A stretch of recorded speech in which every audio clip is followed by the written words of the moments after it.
Ya, salam semua, kembali kita di Sema Adonai dan kita setiap hari Selasa ya malam kita bersama kembali dengan pengajaran dari Bapak Erben. Kali ini temanya adalah memahami makna kenaikan Yesus ke surga. Sebelum kita ke acara tersebut, kita akan terlebih dahulu buka dengan doa dari Sister Aling. Persilakan Sister untuk membuka dalam doa. Baik, terima kasih Bro Agus. Baik Bapak Ibu sekalian, mari kita berdoa terlebih dahulu sebelum kelas dimulai. Bapa kami yang di surga, terima kasih dan puji syukur karena malam ini kami boleh kembali belajar di dalam kelas Sema Adonai bersama-sama tentang kebenaran firman-Mu. Terima kasih juga untuk kesehatan yang telah Bapak berikan bagi kami pada hari ini dan juga cukupkan memberkati kehidupan kami hari ini. Ya Bapak, biarlah kiranya selalu juga ada penyertaan dan pimpinan-Mu dalam kelas pembelajaran kami pada malam ini sehingga semua bisa berjalan dengan lancar, baik Bro Agus sebagai moderator dan operator kami yang bekerja di belakang layar dapat memimpin dan melakukan tugas mereka dengan baik dari kelas pembelajaran awal kelas ini hingga akhir.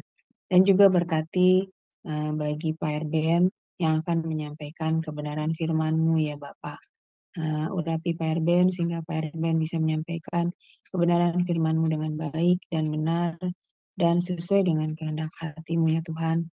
Dan mampukanlah kami yang menerima firman yang ditaburkan dalam hati kami sehingga firman itu bisa menjadi rema di dalam diri kami. Dan berikanlah kami hikmat pengertian daripada-Mu ya Tuhan sehingga kami mampu mengerti dan menangkap apa yang menjadi kehendak hati-Mu melalui kebenaran firman-Mu di dalam hati kami. Dan mampukan kami untuk bisa menjadi pelaku firman, mengajarkannya dan memberitakannya kepada sesama kami, sehingga kami boleh menjadi berkat bagi sesama kami. Terima kasih Tuhan, kami serahkan waktu kelas ini dari awal hingga akhir di dalam tangan-Mu dan dalam kuasa-Mu. Doa ini kami panjatkan dengan perantara Tuhan Yesus Kristus, Juru Selamat kami yang hidup. Haleluya. Amin. Amin, amin. Terima kasih Sister Aling. Kita sapa terlebih dahulu Pak Erben. Pak Erben, apa kabar? Oh, kabar baik. Salam, salam. Soalnya udah bagus saya Baik. ini. Oh, good Pak. Sudah siap untuk materinya Pak Erben? Oke, udah. Makan Pak Erben. Oke ya, saya bahas sedikit ini. Bentar ya.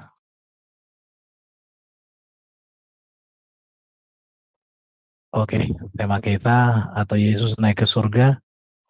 Ini satu tema yang penting ya teman-teman ya, supaya ini sangat mendasar.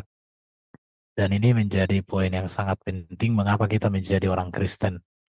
Dan mengapa kita bangga sebagai seorang Kristen. Harus mengerti hal ini. Bahwa Yesus datang dari surga dan sekarang Yesus sudah di surga. Apa makna dari Yesus datang dari surga dan apa maknanya Yesus sekarang sudah di surga? Dan ini akan kita bahas. Itu tertulis di dalam kitab Injil Yohanes 16 ayat 28 ya. Dikatakan oleh Yesus, aku datang dari Bapa dan aku datang ke dalam dunia. Aku meninggalkan dunia pula dan pergi kepada Bapa. Jadi, siapa yang datang dari Bapa? Yesus. Berarti sebelum Yesus datang ke dunia ini, dia sudah ada pada Bapa. Itu sudah pasti ya. Jadi sebelum dia datang ke dunia ini, dia sudah pasti ada pada Bapa, di dalam diri Bapa. Kemudian dikatakan aku datang ke dalam dunia, tetapi aku meninggalkan dunia pula. Jadi dia tadinya ada pada Bapa, datang ke dunia menjadi manusia melalui inkarnasi. Setelah itu, dia kemudian mengatakan, aku meninggalkan dunia pula dan pergi kepada Bapa. Jadi dia datang, dia pergi, meninggalkan dunia, Dia datang untuk satu visi yang sangat besar. Yohanes 3 ayat 16 ya. Allah mengutus firman menjadi manusia supaya Allah menyelamatkan dunia, menyelamatkan manusia melalui Yesus. Kemudian Yesus menyatakan keselamatan di dalam karya kematian, kebangkitan, dan kemuliaan. Dan dia naik kembali kepada Bapa, meninggalkan dunia ini, itu pun untuk kepentingan kita. Itu bisa dibaca di dalam Yohanes 14. Dikatakan di sana bahwa di dalam Yohanes 14, Yesus pergi kepada Bapa untuk menyediakan tempat bagi kita. Jadi historitas Yesus Kristus itu tergambar di dalam Yohanes 16 ayat 28 ini. Kalau kita melihat di sini, Yesus datang dari Bapa itu ya. Kita melihat bahwa Allah Bapa memiliki firman. Allah Bapa memiliki rohnya. Ini Allah Bapa yang hakikatnya transenden ya. Jadi transenden, maha kuasa dia. Di situ ya. Sebentar saya ganti mungkin warnanya ya. Jadi firman Allah maha kuasa, rohnya maha kuasa, kekal di dalam diri Allah Bapa. Allah Bapa ini transenden, terang yang tak terhampiri. Ya, itulah Allah Bapa kita. Jadi Yesus Kristus itu adalah firman menjadi manusia yang dikandung oleh Bunda Maria yang suaminya Yusuf, tapi ia di dalam keadaan perawan, artinya benih daripada Yesus itu atau Maria hamil karena firman Allah yang inkarnasi di dalam rahimnya.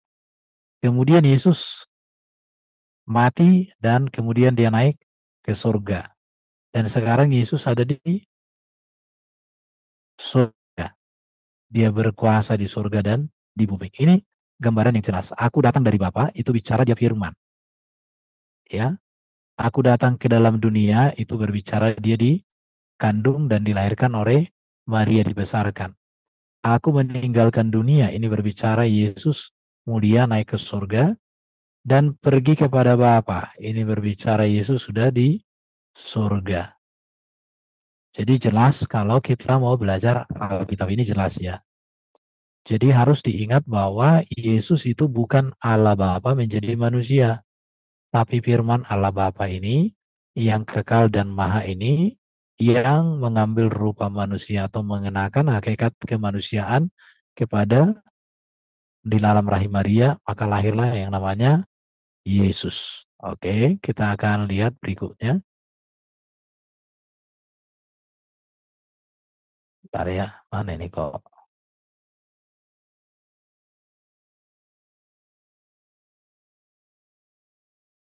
Oke, bentar, kok macet? Bentar ya.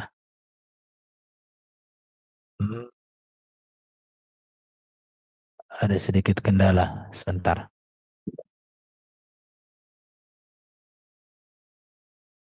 Aduh,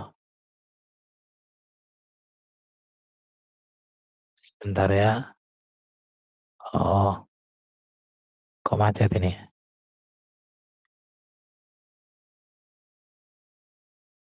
Ya, nampaknya ada sedikit gangguan ya Pak Erben ya. Iya, ada macet. Oke, sudah bisa ya? Oke, pakai ini aja deh. Putih Sorry Pak teman-teman. Erben. Iya, oke. Oke ya, jadi ini tadi saya sudah jelaskan ya. Tentang Yesus datang dari Bapa, datang ke dalam dunia, dan meninggalkan dunia dan pergi kepada Bapa. Pertanyaannya kan ketika Yesus kembali kepada Bapa, apakah Yesus menjadi Allah Bapa? Tidak ya. Tapi dia tetap sebagai Yesus Kristus yang mulia dengan natur kemanusiaan yang tubuh kemanusiaan. Karena Yesus nanti masih datang kembali. Oke, kita lihat ini. Aku datang dari Bapa, ada dasar Alkitab. Yesus datang dari Bapa. Kalau kita membaca di dalam Alkitab itu, ada berulang kali Yesus mengatakan bahwa ia datang dari Bapanya. Contoh Yohanes 3:31, Yohanes 7 ayat 28-29, Yohanes 13 ayat 3. Dan hal itu diakui oleh para murid dan semua orang percaya. Contoh di Yohanes 16 ayat 30 dan 17 ayat 8. Jadi ini pengakuan Yesus. Jadi kalau kita mengatakan Yesus datang dan keluar dari Bapa, itu bukan konsep kita, bukan ajaran dari manusia, tetapi itu adalah pernyataan Yesus sendiri sebagai landasan dan pondasi kekristenan atau kita orang percaya. Itu udah pasti. Jadi hal ini sangat penting ya teman-teman ya. Hal ini meneguhkan iman Kristen sebab hanya Yesus satu-satunya pribadi yang datang dari surga dalam keadaan sempurna. Dan setelah kembali ke surga dalam kemuliaan, Yesus datang dari surga atau diutus dari surga, ini sebagai bukti bahwa Yesus sudah ada sebelum ia datang sebagai manusia. Jadi Yesus sudah ada sebelum dia datang sebagai manusia. Pertanyaannya, sebagai apa Yesus sebelum dia menjadi manusia?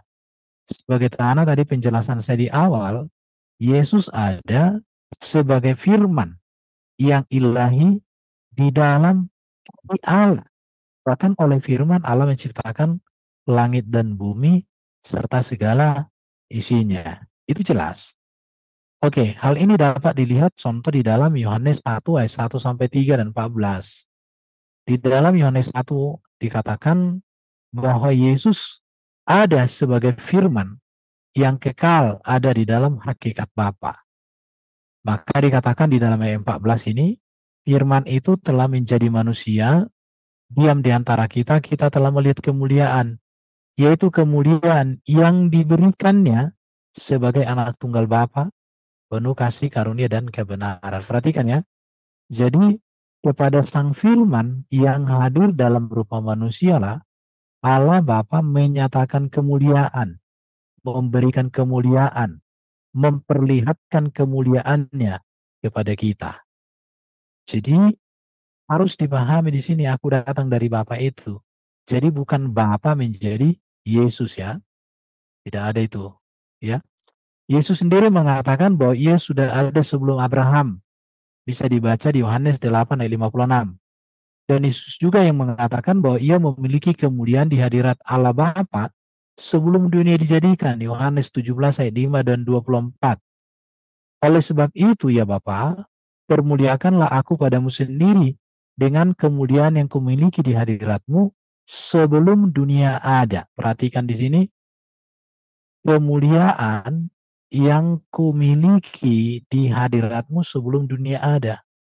Berarti Yesus sebelum menjadi manusia datang ke dunia ini, dia sudah mulia di dalam kemuliaan Bapa. Maka sebagai apa? Sebagai firman Allah. Jadi firman Allah itu mulia, firman Allah itu maha kuasa, firman Allah itu Allah, firman Allah itu ajaib. Dan Yesuslah yang datang menjadi manusia. Oke, mari kita melihat bahwa Yesus adalah firman Allah yang jadi manusia. Ini saya suka memakai penjelasan seperti ini ya. Jadi jelas Allah kita itu Allah yang Esa. Allah yang Esa itu adalah Bapa di surga. Nama keagungannya Yahweh. Hakikatnya itu yang transenden, Roh Maha Kuasa. Dia memiliki firman yang Maha Kuasa, Roh yang Maha Kuasa. Oleh firman Allah menciptakan, oleh Rohnya dia menghidupkan. Segala sesuatu diciptakan oleh firman Allah. Dan Yesus adalah firman ini yang menjadi manusia. Namanya Yesus Kristus.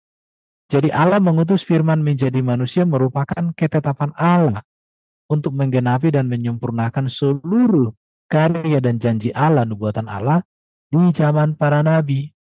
Ibrani pasal 1 ayat 1 sampai 4 dan Yohanes 3:16. Jadi ini semua ini yang harus dipahami. Jadi kita belajar tentang kristologi ya. Di dalam Yesus firman menjadi manusia bahwa Bapa di surga menetapkan dan memberikan kuasa, kemuliaan dan kasih karunia kebenaran untuk segala sesuatu sesuai kehendak Allah. Ya, ini dia. Yohanes 1:4 firman menjadi manusia. Matius 28:18 Yesus menerima kuasa dari Bapa, kuasa di surga di bumi, Filipi pasal 2 ayat 6 sampai 11 ini berbicara tentang Yesus yang menjadi hamba taat sampai mati, dan itu semua untuk kemuliaan Allah Bapa. Jadi jelas ya. Sekarang saya lanjut. Mari kita melihat kalimat berikut. Yohanes 16 ayat 28 ini. Kalau tadi kita sudah bicara tentang aku datang dari Bapa, itu tadi sudah kita bahas ya. Ini sudah kita bahas. Sekarang aku datang ke dalam dunia, ini yang kita bahas ya. Yesus datang ke dalam dunia di mana Allah mengutus firman menjadi manusia untuk melakukan kehendak Bapa. Yaitu apa kehendak Bapa bagi manusia ini? Bahwa manusia ini harus ditebus, harus diselamatkan.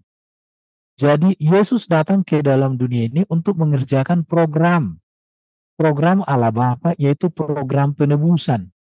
Di mana program penebusan ini merupakan janji Allah yang Allah sudah nyatakan berikan kepada Adam dan Hawa di Taman Eden, yaitu pada Kejadian pasal 3:15. Di dalam Kejadian 3:15 dikatakan bahwa Allah berjanji kepada perempuan bahwa perempuan akan melahirkan seorang anak yang akan meremukkan kepala daripada si ular, yang akan mengalahkan iblis, yang mengalahkan maut. Jadi program penebusan ini merupakan janji Allah yang digenapi oleh Allah di dalam kehadiran Kristus. Maka Yesus katakan, aku datang ke dalam dunia. Bahkan Yesus nanti kalau kita mau baca Alkitab, Yesus mengatakan, aku datang untuk melakukan kehendak Bapa. Bahkan Yesus katakan, makananku ialah melakukan kehendak Dia yang mengutus aku dan menyelesaikan pekerjaannya. Jadi program penebusan ini menjadi pengharapan seluruh umat perjanjian lama, dan hal inilah yang telah tergenapi di dalam kehadiran Yesus Kristus sebagai Sang Mesias. Jadi untuk apa Yesus datang ke dunia? Untuk menyatakan penebusan Allah yang di surga, yang transenden, yang maha kuasa, menebus manusia melalui Sang Firman yang inkarnasi menjadi manusia. Itulah manusia Yesus Kristus. Itu tujuannya aku datang ke dalam dunia itu. Dunia ini ya. Yohanes 3:16-18 ini tadi sudah saya baca, tapi tidak masalah. Saya baca ulang lagi ya. Karena begitu besar kasih Allah akan dunia ini sehingga Ia telah mengaruniakan anaknya yang tunggal, supaya setiap orang yang percaya kepadanya tidak binasa, melainkan beroleh hidup yang kekal. Sebab Allah mengutus anaknya ke dalam dunia bukan untuk menghakimi dunia, melainkan untuk menyelamatkannya oleh Dia. Barang siapa percaya kepadanya, ia tidak akan dihukum. Barang siapa tidak percaya, ia telah berada di bawah hukuman, sebab ia tidak percaya dalam nama anak tunggal Allah.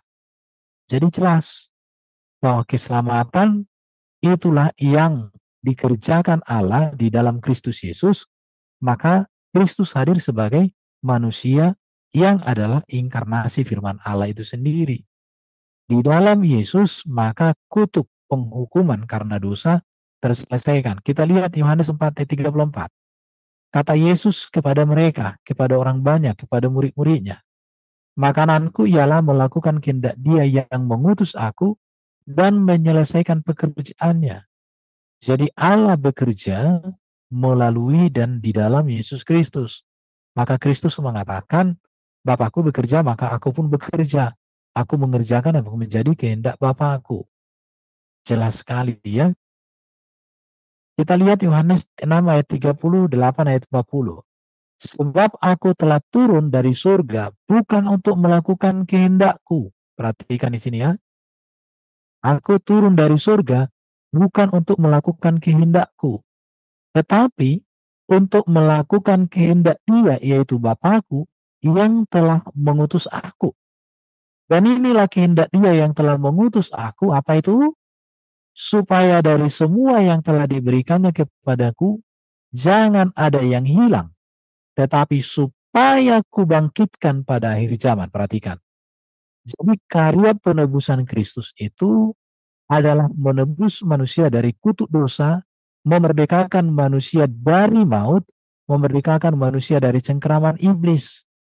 Bahkan Yesus juga datang ke dalam dunia ini untuk memastikan memberikan kebangkitan pada manusia pada akhir zaman. Dan ini janjinya. Tetapi supaya kubangkitkan pada akhir zaman. Artinya Yesuslah yang membangkitkan manusia di akhir zaman. Dan itu semua atas otoritas kehendak Sang Bapa di surga. Dikatakan di situ ya, sangat jelas di sini. Dan inilah kehendak Dia yang telah mengutus aku, yaitu supaya dari semua yang telah diberikannya kepadaku jangan ada yang hilang. Jadi melalui Kristus Allah Bapa menyelamatkan setiap manusia yang mau datang kepadanya. Maka dikatakan, tetapi supaya kubangkitkan pada akhir zaman. Sebab inilah kehendak Bapa-Ku, yaitu supaya setiap orang yang melihat Anak dan percaya kepadanya beroleh hidup kekal, dan supaya Aku membangkitkannya pada akhir zaman. Jelas sekali di sini katakan Yesus bahwa Dialah yang membangkitkan di akhir zaman. Dia datang ke dalam dunia ini untuk menyatakan keselamatan, penebusan, kemerdekaan dari dosa, cengkeraman maut dari iblis kepada manusia. Oke, jadi Yesus adalah firman Allah yang menjadi manusia. Ini ya, saya ulangi lagi. Jadi saat Allah mengutus firman jadi manusia, Allah tidak kehilangan firman atau kekurangan firman. Ini harus diingat. Ketika Allah mengutus firman menjadi manusia, bukan berarti firman Allah menjadi hilang, berubah menjadi Yesus, bukan. Saat firman menjadi manusia, tetap firman Allah di dalam diri Allah, dan Yesus tetaplah Dia adalah firman dalam rupa manusia. Jadi firman kekal ada di dalam diri Allah yang Maha Kuasa, sebab firman adalah sehakikat dengan Allah itu sendiri. Maka dikatakan Yesus, Yohanes 17:8-14. Sebab segala firman yang kau sampaikan kepadaku telah kusampaikan kepada mereka, dan mereka telah menerimanya. Mereka tahu benar-benar bahwa aku datang daripadamu, dan mereka percaya bahwa engkaulah yang telah mengutus aku. Di sini dikatakan bahwa aku datang daripadamu. Yesus datang dari surga. Yesus datang dari Bapa. Yesus datang dan keluar dari Bapa karena Dia adalah firman. Dan percaya bahwa engkaulah yang mengutus aku. Jadi Bapa mengutus firman menjadi manusia untuk menyatakan keselamatan, untuk menyatakan penebusan, untuk menyatakan kemerdekaan bagi manusia. Oke, jadi firman diutus menjadi manusia untuk menyampaikan firman, betul. Jadi Yesus itu adalah firman menjadi manusia untuk mengajarkan firman, untuk meneladankan firman. Bahkan Yesus menjadi teladan yang sempurna di dalam ketaatan terhadap kehendak Bapa. Bahkan Yesus menggenapi dan menyempurnakan seluruh firman yang telah diberikan Allah kepada para nabi. Jadi Yesus ini datang ke dunia sebagai kesempurnaan dan kegenapan dari semua nubuatan para nabi. Ya, dan itu berbicara tentang siapakah Kristus yang datang dari surga ini ya. Jadi Yesus datang menggenapi dan menyempurnakan seluruh firman yang telah diberikan Allah kepada para nabi. Jadi harus dicatat dengan baik-baik bahwa Yesuslah satu-satunya pribadi yang telah melakukannya. Tidak ada yang lain. Bisa dibaca nanti Matius 5 ayat 17, 1 Tesalonika 5:24, Kisah Rasul 3:18 dan 13:27, 29, 34. Jangan kamu menyangka bahwa aku datang untuk meniadakan hukum Taurat dan kitab para nabi. Aku datang bukan untuk meniadakannya, melainkan untuk menggenapi. Apa itu yang mau digenapi? Seluruh janji Allah, seluruh rancangan Allah bagi keselamatan tergenapi. Oke, Yesus menerima firman dan melakukan firman Allah. Sebab Allah mengutus firman menjadi manusia untuk melakukan kehendak Sang Bapa itu ya. Aku datang untuk melakukan seluruh kehendak Bapa-Ku. Ini kita bisa melihat di sini ya. Yohanes 4 ayat 34 dikatakan Yesus tadi saya baca. Yohanes 6 ayat 38, aku telah turun dari surga untuk melakukan kehendak Dia yang mengutus aku. Yohanes 10:37, aku melakukan pekerjaan-pekerjaan Bapa-Ku, dikatakan ya. Kemudian Yohanes 14:31, aku melakukan segala sesuatu seperti yang diperintahkan Bapa kepada aku. Jelas. Jadi Yesus datang dari surga, Yesus datang ke dalam dunia visi misinya jelas, tugas dan tujuannya jelas, yaitu apa? Penebusan, keselamatan, dan membawa manusia masuk ke dalam kerajaan surga. Itu jelas sekali. Kita masuk ke dalam kalimat berikut. Aku meninggalkan dunia pula. Sesuai tema kita, Yesus naik ke surga. Jadi dia datang dari Bapa, firman menjadi manusia, datang ke dunia untuk mengerjakan program penebusan, keselamatan, kemerdekaan bagi manusia, kemerdekaan dari cengkeraman dosa, maut, dan iblis. Dan Yesus setelah selesai mengerjakan program penebusan, maka dia meninggalkan dunia ini pula. Untuk apa dia meninggalkannya? Yesus meninggalkan dunia setelah ia selesai mengerjakan seluruh kehendak Bapa, penebusan, mengerjakan kebenaran Injil keselamatan, dan tentang segala hal yang berkaitan dengan kehidupan manusia untuk berkenan kepada Tuhan. Dan bahkan Yesus memberikan teladan etika dan moral, memberikan ajaran etika dan moral. Etika dan moral yang diajarkan Yesus itu adalah etika dan moral standar kerajaan surga. Artinya etika dan moral yang sangat kudus, yang sangat mulia, sangat agung, itulah yang dinyatakan, diteladankan, diajarkan oleh Yesus. Jadi Yesus mengatakan, aku meninggalkan dunia pula. Artinya pekerjaan Yesus tentang penebusan dan keselamatan sudah diserjakan. Dan itulah yang terjadi saat Yesus mengatakan, sudah selesai saat dia disalibkan. Oke ya. Mari kita melihat Yohanes 12 ayat 27-28. Sekarang jiwaku terharu. Dan apakah yang akan kukatakan? Bapa, selamatkanlah aku dari saat ini. Tidak.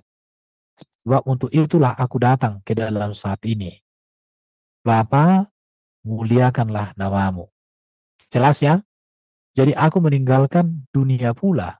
Itu berbicara bahwa Kristus Yesus sudah menuntaskan karya penebusan keselamatan, kemerdekaan bagi manusia di dalam dan melalui kematian, kebangkitan, dan kemuliaannya. Kita baca Yohanes 12, 31, 32, dan 46 dikatakan.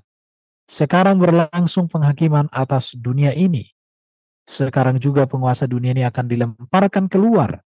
Dan aku, apabila aku ditinggikan dari bumi, aku akan menarik semua orang datang kepada aku. Luar biasa ya. Jadi aku meninggalkan dunia pula, artinya karya penebusan, karya keselamatan telah dikerjakan Yesus. Yohanes 17 ayat 3-4. Inilah hidup yang kekal itu. Ini ayat yang sering dikutip para polemikus. Bahwa mereka mengenal Engkau satu-satunya Allah yang benar dan mengenal Yesus Kristus yang telah Engkau utus. Aku telah mempermuliakan Engkau di bumi dengan jalan menyelesaikan pekerjaan yang Kau berikan kepadaku untuk melakukannya. Di sini benar-benar kedatangan Yesus itu untuk menyatakan, memperkenalkan siapa Bapa di surga melalui karya dan seluruh ajarannya. Yohanes 19:28, sesudah itu, karena Yesus tahu bahwa segala sesuatu telah selesai, berkatalah ia, supaya genaplah apa yang tertulis dalam kitab suci. Aku haus. Sesudah Yesus meminum anggur asam itu, berkatalah ia, sudah selesai. Lalu ia menundukkan kepalanya dan menyerahkan nyawanya. Jadi jelas bahwa Yesus datang ke dalam dunia ini untuk memberikan manusia keselamatan. Jadi sekarang tanggung jawab manusia apa? Respon, terima, dan hidupilah karya Kristus. Dan terimalah seluruh pengajaran etika dan moralnya secara utuh. Oke? Kita lihat. Yesus mengatakan juga pergi kepada Bapa. Perhatikan ya. Yesus pergi kepada Bapa setelah ia selesai mengerjakan program penebusan. Dan sekarang Yesus sudah di surga. Sekarang ia sedang mengerjakan program kerajaan. Perhatikan ya. Program penebusan itu kedatangan yang pertama. Menebus, membebaskan, dan memerdekakan manusia. Tetapi di sini kita melihat ketika Yesus naik ke surga, maka dia sedang mengerjakan program kerajaan.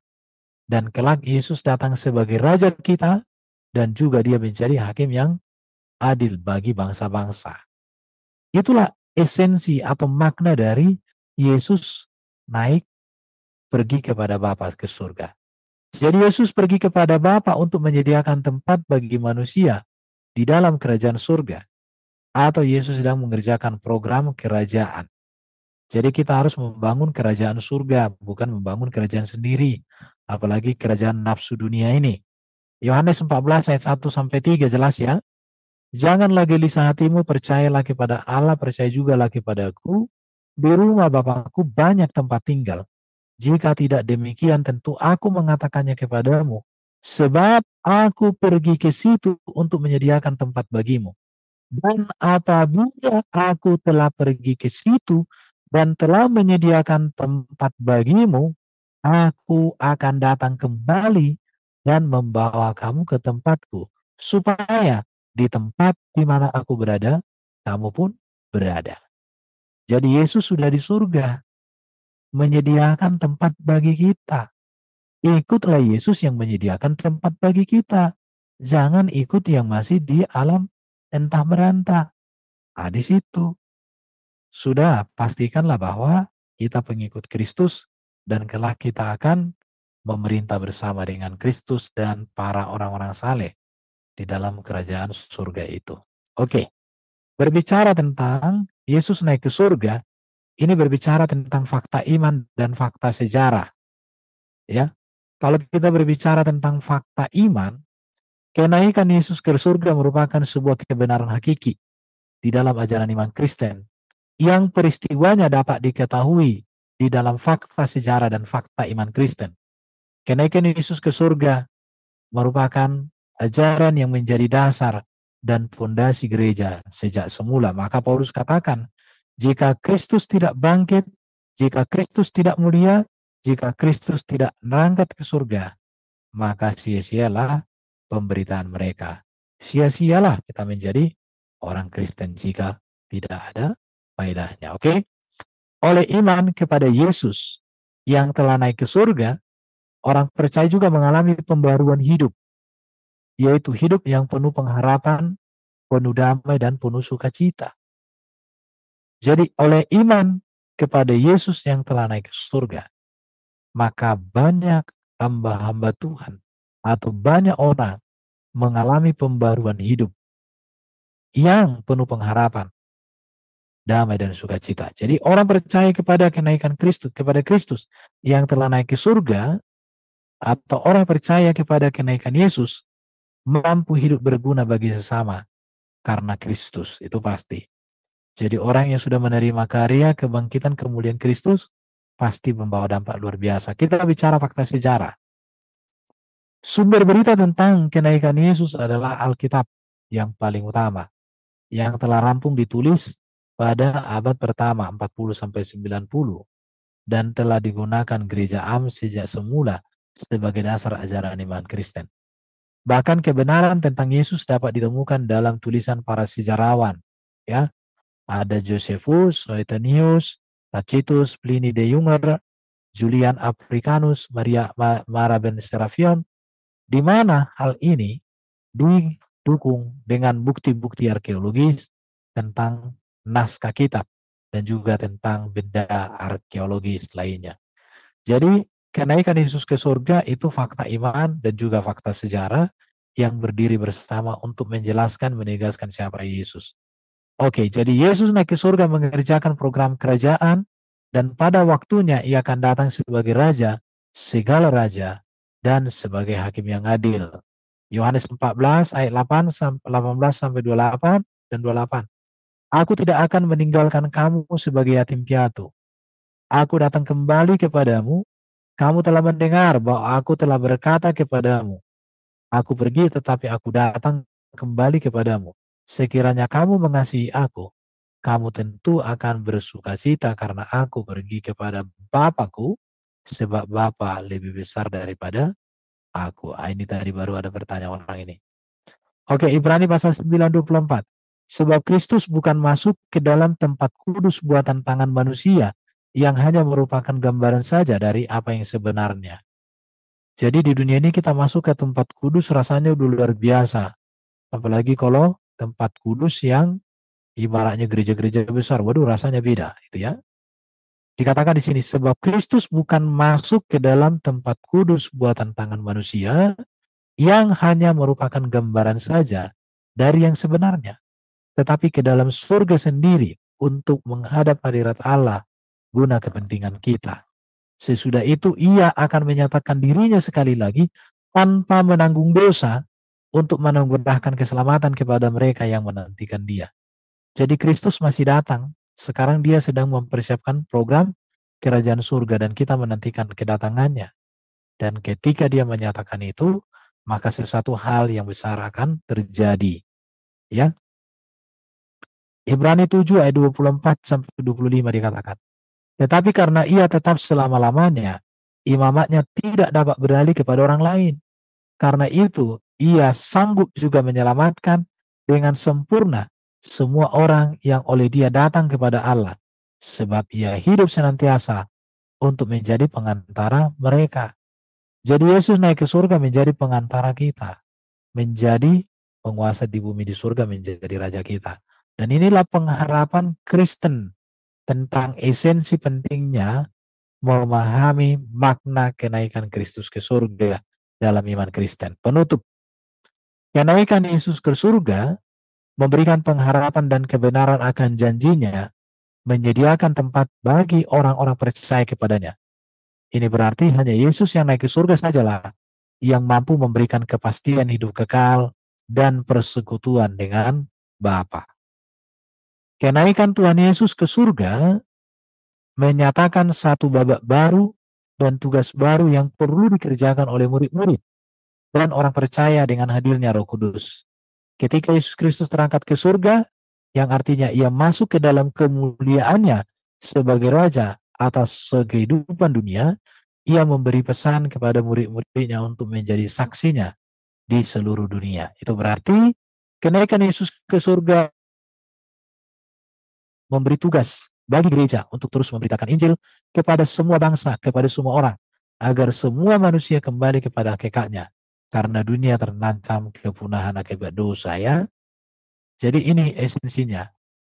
Kematian, kebangkitan, dan kemuliaan serta terangkatnya Yesus ke surga ini menjadi fondasi atau menjadi dasar yang sangat kokoh dalam iman Kristen yang mendorong orang Kristen untuk melibatkan diri di dalam misi pemberitaan Injil, ya. Oke, jadi makna teologis dari kenaikan Yesus adalah untuk menggenapkan dan menunjukkan kemuliaan dan kekuasaan Kristus yang mengatasi segala ciptaan. Kenaikan Tuhan Yesus ke surga memberikan pengharapan dan kebenaran akan janjinya, menyediakan tempat bagi orang yang percaya kepadanya. Demikian host yang bisa saya jelaskan. Kita bersyukur bahwa kita mengikuti Yesus yang sudah datang dari surga, datang ke dalam dunia, kembali ke surga untuk mengerjakan program kerajaan. Dan kelak dia akan datang dengan menjadi raja yang membangkitkan kita dari kematian dengan tubuh kemuliaan untuk masuk ke dalam kerajaan surga bersama dengan Kristus. Oke, persilahkan kepada moderator Terima kalau kasih ada Pak mau Erben. bertanya. Amin. Ya, amin ya, cukup memberkati kita semua ya tadi pemaparan. Teman-teman kalau ada yang mau bertanya silahkan resen terlebih dahulu.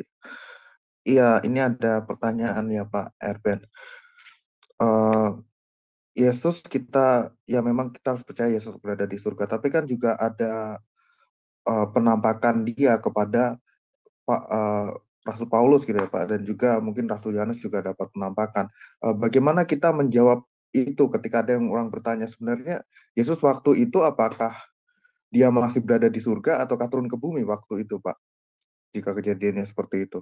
Oke, jadi tubuh kebangkitan, tubuh kemuliaan Yesus itu berbeda dengan sebelum dia mati dan bangkit. Tubuh kebangkitan atau tubuh kemuliaan Yesus itu tidak dibatasi dimensi ruang dan waktu. Contoh, Yesus ketika setelah bangkit, dia bangkit dari kubur dalam keadaan tertutup. Karena kubur itu terbuka, bukan supaya Yesus keluar, tetapi supaya murid-murid dan semua orang melihat bahwa kubur itu benar kosong. Jadi bukan supaya Yesus keluar dari kubur. Kemudian ketika para murid-murid berkumpul di dalam satu rumah, saat berkumpul di satu ruangan, tertutup bagus, rapi semua, tidak ada celah, Yesus muncul di tengah-tengah mereka. Baru Yesus juga naik ke langit, ya naik ke surga, itu dalam tubuh kemuliaan. Bagaimana dia melewati atmosfer udara ini. Jadi kita harus mengingat bahwa tubuh kemuliaan Yesus dengan tubuh manusia Yesus sebelum kebangkitan ada perbedaan dimensinya. Jadi kenapa Yesus juga bisa menampakkan diri? Karena Yesus mengatakan dalam Matius 28, kepada aku telah diberikan segala kuasa di surga dan di bumi. Itu buktinya keberkuasaan Yesus untuk bisa menjumpai, berbicara dan memperlihatkan diri kepada hamba-hambanya atau orang-orang pilihannya. Tetapi pengalaman-pengalaman orang yang berjumpa dengan Yesus tidak bisa menjadi acuan doktrin, tetapi itu pengalaman rohani yang harus membangun dan memberkati dia dan orang-orang lain. Begitu bro. Ya, terima kasih Pak Ada Edwin. satu ayat Mudah-mudahan lagi, kalau ada ada satu pertanyaan, ayat lagi Yesus katakan, di mana 2-3 silakan. orang berkumpul dalam namaku, aku ada bersama mereka. Itu oke. Oke, terima kasih Pak Edwin. Ya, mudah-mudahan teman-teman kalau ada pertanyaan seperti itu ditanya Tuhan Yesus ada di mana, kemudian ada penampakan-penampakan bisa jawab ya Pak Edwin ya dengan ayatnya tadi. Iya bisa. Oh, Bu Eni mungkin ada pertanyaan di live chat Bu Eni. Kan dikatakan bro, Yesus berkuasa di bumi di surga. Oke. Itu ada sisa aling dulu, ditangani dulu bro. Ada 2. Ya, silakan Sister Aling. Sister Aling dulu ya, nanti Terima Bang kasih. Nafa. Ya, terima kasih Bro Agus. Shalom, malam Pak Erben. Pak, yang saya mau tanyakan, apakah tubuh kemuliaan yang dimiliki Yesus ketika dia bangkit sama dengan tubuh kemuliaan kita yang setelah kita juga akan dibangkitkan, Pak? Iya, terima kasih Pak Erben. Itu nanti bisa dibaca di 1 Korintus 15. Jadi tubuh kemuliaan Yesus itu menjadi prototipe dari tubuh kemuliaan kita. Di situ cuman penjabarannya seperti apa ya belum dijabarkan di 1 Korintus 15. Ya pasti tubuh kemuliaan itu tidak takluk lagi kepada maut. Tidak akan mati, tidak akan binasa. Tetapi dalam kemuliaan yang luar biasa. Sejauh itu ya. Jadi tidak fana lagi tubuh itu, tapi sudah abadi. Sudah abadi. Itu bisa dibaca nanti 1 Korintus 15 itu ya. kebangkitan tubuh kita kan. Dengan kebangkitan kita itu ada. Di sini ada dikatakan tubuh rohani. Ya. Kebangkitan Kristus itu menjadi role model. Jadi kita dipersatukan kepada Kristus itu. Seperti itu. Oh iya. Baik, terima kasih Pak Erben untuk penjelasannya. Tuhan berkati. Iya. Ya, silakan. Ini Sister Aling udah puas ya dengan jawabannya. Bang Nafa Pak, silakan Bang Nafa Pak.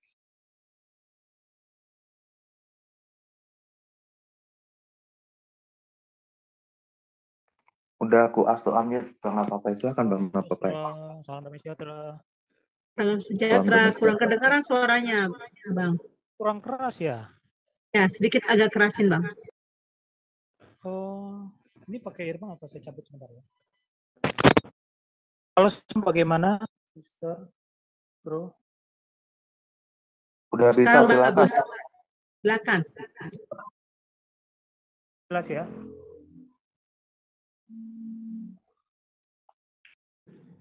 Halo? Iya, silakan. Ya, Bang Nafa Pak, silakan. Go ahead. Oke. Selamat malam, Pak Erben. Iya, selamat malam, Bro.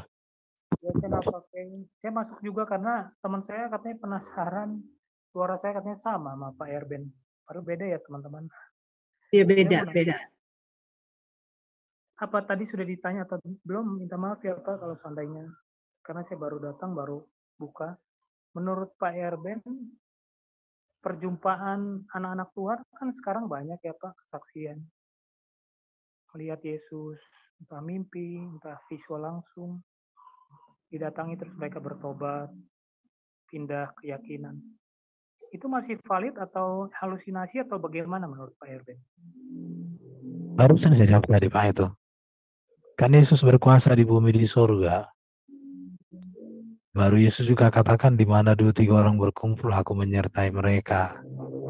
Yesus masih bisa berjumpa dengan Paulus. Yesus masih bisa menampakkan diri kepada Thomas di Pulau Patmos. Jadi kalau ada pengalaman orang seperti itu, yaitu justru menegaskan apa yang dialami oleh para rasul terdahulu.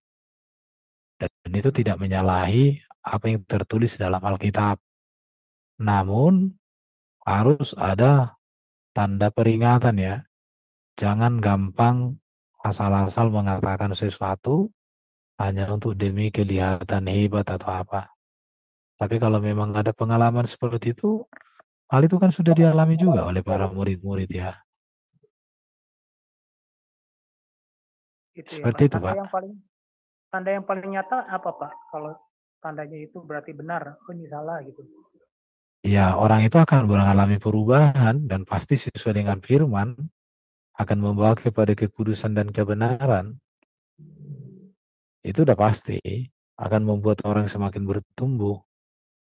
Bukan orang makin sombong, menjadi merasa lebih hebat, nggak boleh. Karena orang semakin dekat dengan Kristus, maka dia semakin menyerupai Kristus.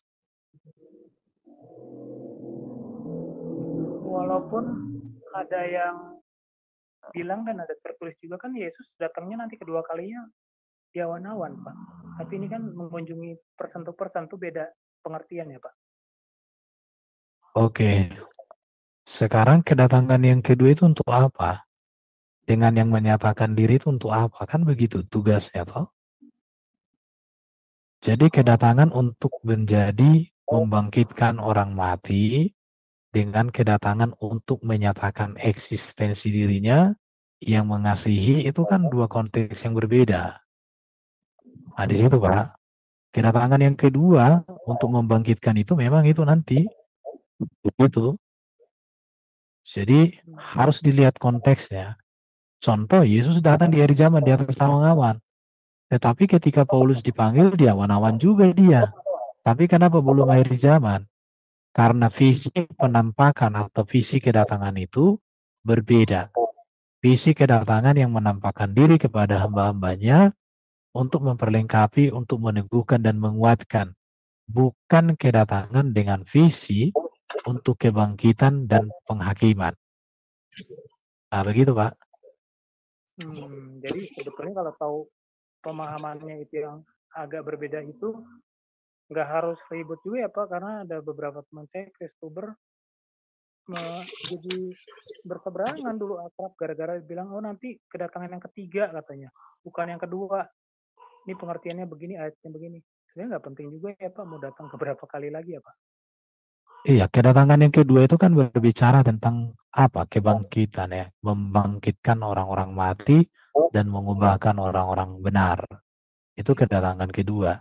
Kalau yang kedatangan seperti berjumpa dengan Paulus itu kan berbicara Yesus menyatakan panggilannya, menyatakan karyanya untuk menguatkan, meneguhkan para hamba-hambanya. Kan Yesus juga ngomong, di mana 2-3 orang berkumpul, aku ada di tengah-tengah mereka. Jadi di situ berbicara karyanya, bukan berbicara karya kedatangan untuk kebangkitan, bukan. Iya, baik. Terima kasih Pak jawabannya. Oke, sama-sama. Ya, terima kasih Bang Napa atas partisipasinya. Bu Eni ada pertanyaan di live chat, Bu Eni mungkin? Nggak ada sih ya. Banyak yang sepakat dengan pengajaran Pak Erben. Dan banyak hanya kata salam. Selamat mengajar buat Pak Erben. Itu aja, nggak ada pertanyaan. Ya, oke, nggak ada ya di live chat. Ini satu pertanyaan lagi Pak Erben ya tentang itu tadi ya penampakan Tuhan Yesus. Tapi bagaimana dengan orang-orang yang convert ya Pak, jadi Kristen gitu kan karena dari agama yang lama gitu kan. Tapi dia justru apa ya teologinya itu teologi yang salah gitu loh Pak. Ya misalkan oneness atau apa gitu loh Pak. Ya ketika jadi Kristen gitu loh Pak. Itu bagaimana Pak Erben? Makanya disinilah butuh bimbingan, dan orang-orang petobak baru itu kan, jadi gini, petobak baru itu harus dimuridkan, bukan dikasih panggung untuk mengajar. Masalahnya kan banyak orang petobak baru langsung dikasih panggung untuk mengajar, dikasih panggung kesaksian, apalagi dengan embel-embel dapat berkata, itu repot. Orang petobak baru dimasukkan dulu kelas pemuridan, maka Yesus katakan, ajarlah mereka, muridkan mereka di situ. Dan karena itu maka para petobak baru juga harus kita sampaikan. Jangan sampai kamu keluar dari mulut harimau masuk ke mulut buaya, sama wae. Bahkan saya pernah katakan kepada orang mantan seberang, apa gunanya kamu menjadi Kristen jika ajaranmu bukan ajaran Kristen, tapi ajaran menyimpang. Tapi orangnya marah-marah sama saya, yang gak apa-apa. Karena nanti kamu tidak akan ditanya Yesus, kenapa kamu tersesat? Kamu bukan mengikut aku, tapi kamu mengikuti versi yang lain. Jadi intinya di sini kita harus menampung para petobat-petobat baru dan harus dimuridkan. Jangan dulu langsung dikasih panggung mengajar. Lulus dulu pemuridan, lulus dulu pengajaran, baru masuk panggung. Begitu Pak. Terima kasih. Mungkin di poin ini Ibu Eni mau nambahkan Bu Eni? Mungkin di poin ini. Nggak ada yang saya tambahin, jelas banget apa yang dijelasin Pak Erben ya. Ya Itulah kita iman senang kita ya. sebenarnya. Kita senang ada petobak-petobak baru, kita senang, dan harapan kita kan semua orang boleh percaya pada Yesus. Tetapi mereka yang baru datang itu ya jangan dulu langsung udah mau mengajar dan lain sebagainya, belajar. Nah, Banyak itu juga dia, ya. itu Pak Erben, Ya, banyak kali itu Pak Erben. iya, Berkeliaran itu. iya, dan ini juga ya. Jadi ada beberapa sih murtadin yang saya lihat pintar, contoh kayak si Agatha, Ibu Lina Wijaya, Christian Prince, itu kan mantan-mantan seberang. Tapi Iya. mereka belajar. Ketika mereka belajar, diajar dengan bagus, mereka tangguh kok menjelaskan. Enak malah. Kayak Agatha itu dulu masuk Zoom diam-diam, dicatati, ditanya, dicatati.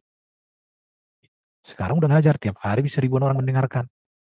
Tapi kalau Nah, yang lain, para petubat-petubat baru, nggak mau belajar.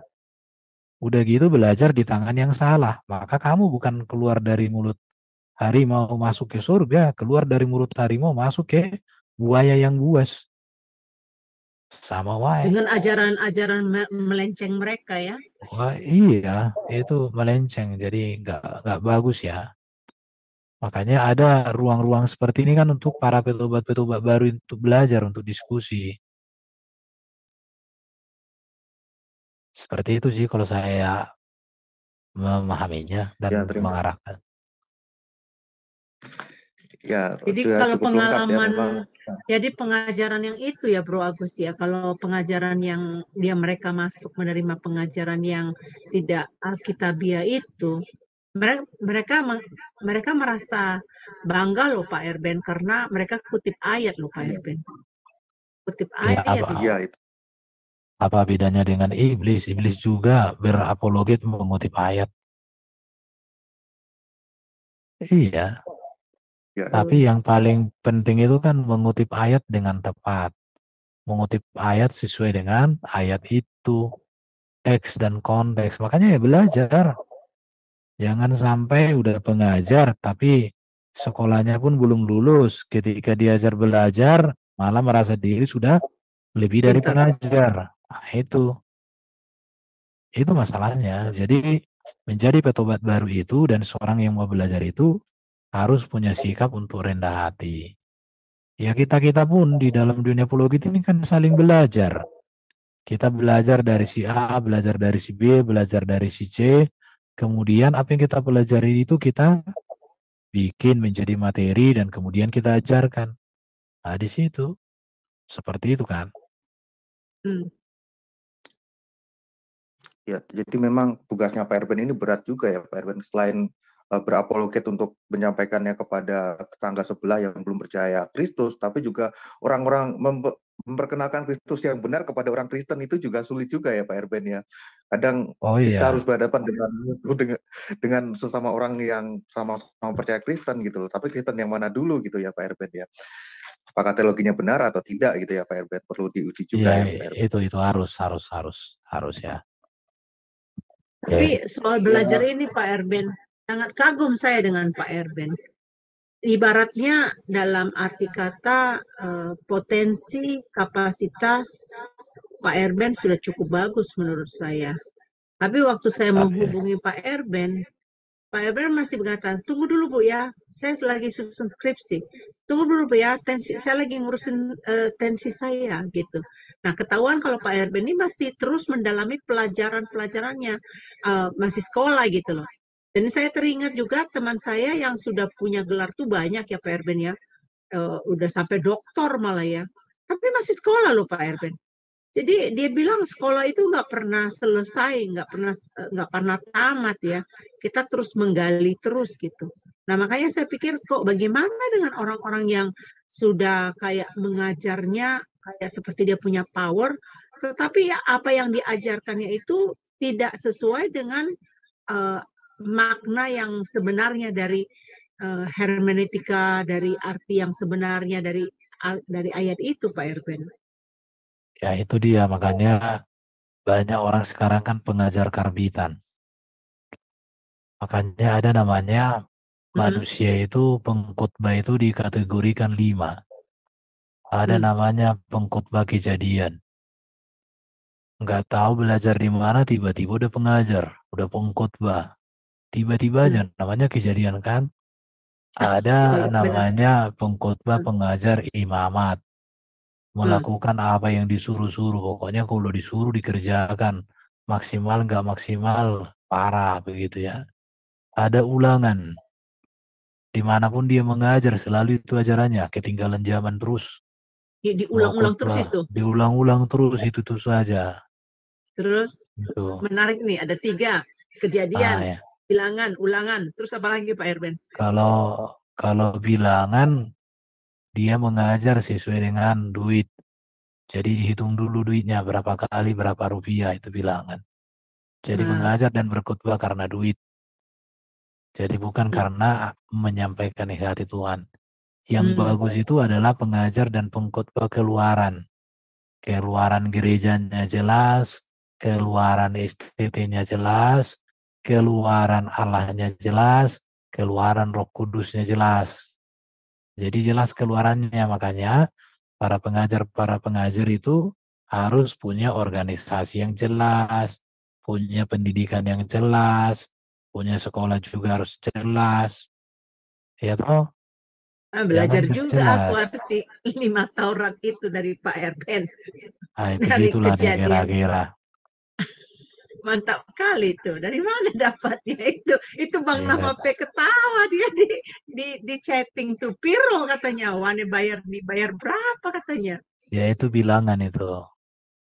Iya, jangan mau jadi penginjil apa ini jadi bilangan ya. Ini ada pertanyaan nih Bro Agus tuh. Bagaimana jika orang percaya ketika meninggal tubuhnya dibakar bukan dikubur? Bagaimana keadaan para saat kebangkitan dan menerima tubuh kemuliaan? Nah, itu pertanyaannya direct sama saya ya. Silakan. Seorang ibu yang nanya nih, iPhone COB. Oke. Catatan sejarah gereja membuktikan ada banyak orang-orang kudus gereja yang mati teraniaya. Ada yang disuruh menjadi makanan binatang buas, ada yang dibakar, ada yang macam-macam itu. Jadi bagi orang Kristen, kematian, cara mati bukan menentukan posisi surganya, bukan. Tetapi bagaimana hidupnya, imannya, itu yang menjadi penentuan. memang kalau orang mati dibakar, ya kalau saya secara hati nurani jangan dikuburkan aja. Tetapi kalau mau dibakar juga karena situasi, toh juga nanti sakramennya dari tanah kembali jadi tanah. Cuma yang dibakar itu lebih cepat jadi tanah, toh yang dikubur itu lambat laun jadi tanah juga semua. Itu aja. Tapi kalau saya merasa nggak usah dibakar. Kalau masih ada lahan untuk kuburan. Kecuali kalau nggak ada lagi, bagaimana lagi kita kan? Jadi yang dibangkitkan itu nanti kan tubuhnya. Jadi semua kan udah jadi tanah. Jadi kebangkitan itu artinya diberikan roh itu dipersatukan kembali dengan tubuh, tetapi dengan tubuh yang sudah diubahkan dalam kemuliaan. Prosesnya bagaimana? Saya juga nggak bisa menjelaskan detail ya. Tapi yang saya pelajari dalam catatan gereja, ada juga orang Kristen yang dijadikan untuk berkelahi dengan hewan itu jadi gladiator. Mati ya dimakan. Terus nanti gimana kebangkitannya? Kan dimakan habis itu. Ya sama aja kayak gitulah posisinya. Jadi yang harus dipastikan adalah dia percaya sungguh kepada Yesus Kristus sebagai Tuhan dan Juru Selamatnya secara pribadi. Itu esensinya. Bisa Bu? Kira-kira? Iya, gimana tuh Ibu iPhone COB? Mungkin kalau Kalau kurang jelas bisa open dia mic lagi ya, Bu. kerja, dia lagi kerja, dia lagi kerja. Dia nyimak dan lagi kerja, nggak bisa ngomong. Ya, silakan ini apa kata Pak BN nih? Dimengerti itu katanya. Dia jawab dimengerti. Thank you katanya Pak Erben. Dia direct Iya. message. Ya. Ya tapi kalau kondisinya memang harus dibakar ya apa boleh buat ya. Mungkin lebih praktis juga, nggak keluar biaya, nggak butuh tanah makam, tinggal ditaruh di depan rumah atau apapun ya terserah lah. Tapi esensinya bagaimana dia hidup, cara hidupnya. Toh kalau udah mati pun dia nggak terasa lagi itu dibakar. Rohnya juga nggak ada di situ, jadi rohnya nggak terbakar. Betul, betul. Walaupun saya tetap masih menganjurkan dikuburkan dengan baik-baik secara dengan budaya dan gereja masing-masing. Nah, di situ. Tergantung sih pada Pak Erben. Kadang-kadang seperti di Jepang itu katanya, wah itu harga tanah itu mahal sekali Pak Erben. Jadi malah tidak dianjurkan untuk dikubur Pak Erben, dibakar. Ya makanya Jadi kan kubilangkan itu kan situasional. yes, tergantung negaranya ya. Cara penguburan itu kan situasional. Ada orang pakai kain kafan, ada orang pakai peti, ada orang nggak usah pakai apa-apa. Ya terserah lah. Itu kan situasional. Tapi yang dipastikan itu bahwa saat dia hidup, dia sungguh-sungguh percaya pada Yesus. Itu esensinya. Karena Itu bukan dibakar juga katanya itu di teks Pak, katanya Bang Nafape dia kubur papa waktu papa angkatnya meninggal, kalau dikubur 37 juta, kalau dibakar 25 juta 20 juta, jadi pilihnya yang dibakar aja murah meriah 20 juta begitu ya BN, ya. praktis atau gimana? Tapi saya juga nggak keberatan Pak, saya apapun nanti kalau saya sudah mati Pak, orang mau apain saya saya mau dikubur kek mau dibakar kek gitu, saya nggak peduli itu Pak Herben. Bagaimana tuh Pak Herben Iya, sikap ya saya? nggak apa-apa. Urusan kita kan bukan mau diapakan kita kalau mati. Urusan Betul, kita adalah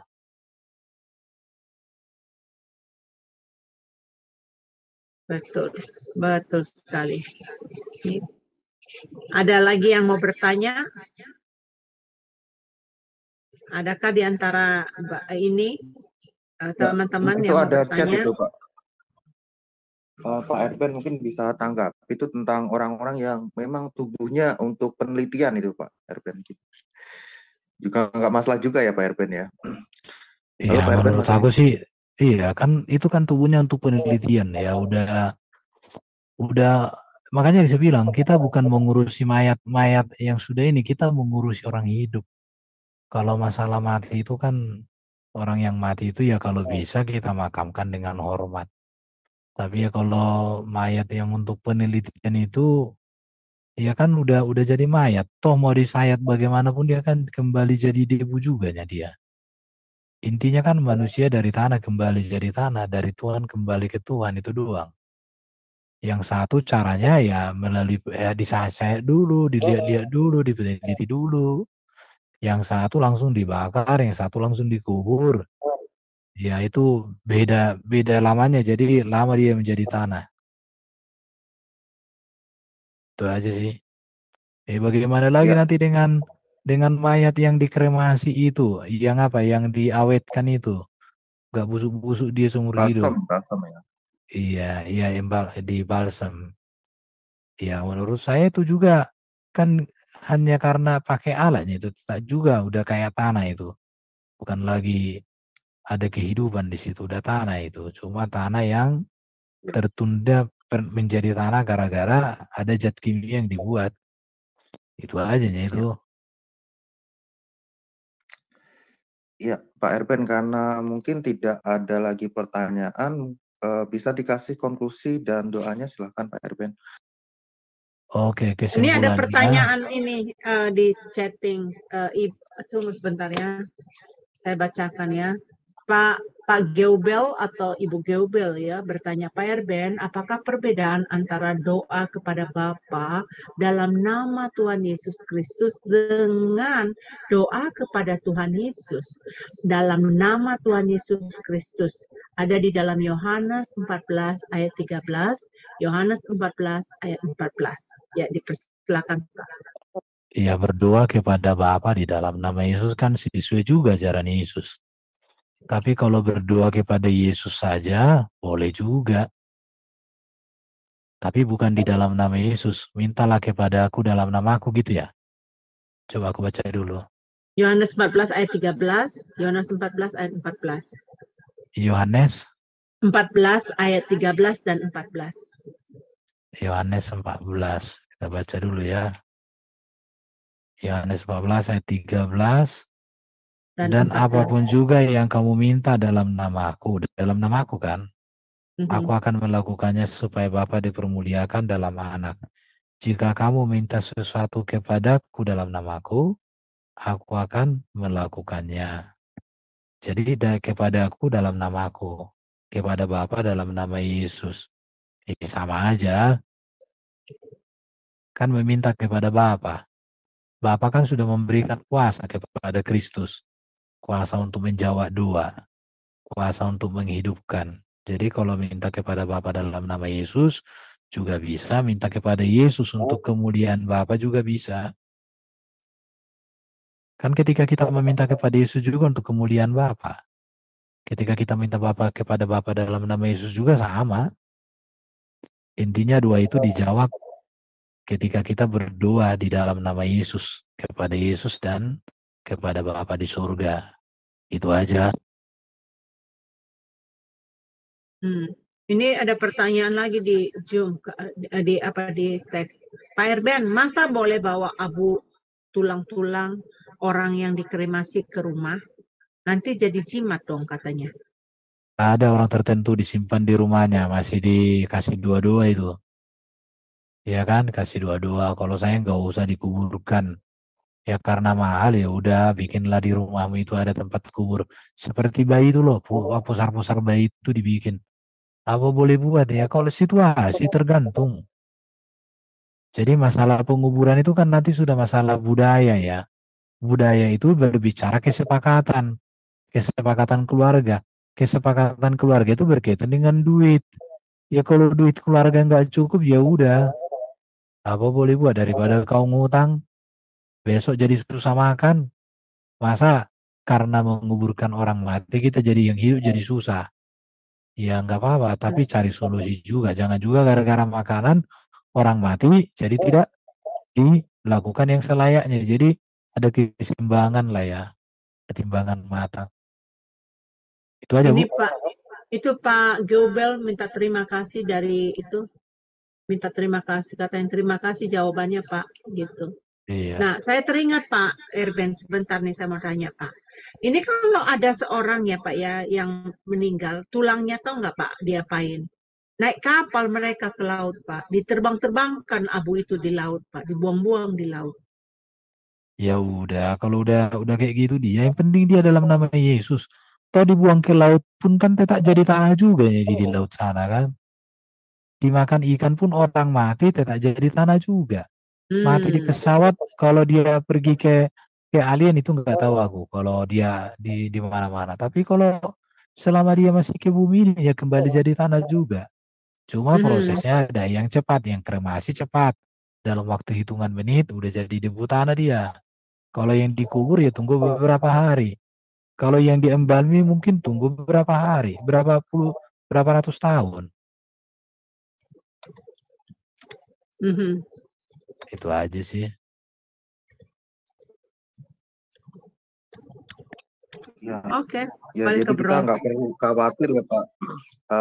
Iya, Pak Erben jangan yang mau dikubur. iya, Nanti jangan tetap bisa ngumpul lah ibaratnya gitu kan. Tetap bisa iya, dibangkitkan lah. Karena Tuhan itu maha kuasa gitu ya Pak Erben ya. jangan terfokus dengan tata cara penguburan ya, tapi terfokuslah kepada bagaimana hidup kita ini selama hidup benar dan berkenan di hadapan Tuhan.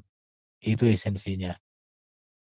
Ya, jadi Yesus Oke, Kristus sudah datang dari surga, dia sudah di surga, dia mengerjakan semua itu demi kita diselamatkan. Jadi ikutlah yang sudah di surga, jangan ikut yang di alam kubur. Ikutlah yang sudah bangkit dari kematian, jangan ikut yang masih tak bangkit-bangkit. Ikutlah yang membangkitkan orang mati di akhir zaman, jangan ikut yang nggak ngapa-ngapain di akhir zaman. Anda sudah mengerti maksud saya. Kita tutup dalam doa, oke? Oke. silakan Pak Erben. Oke.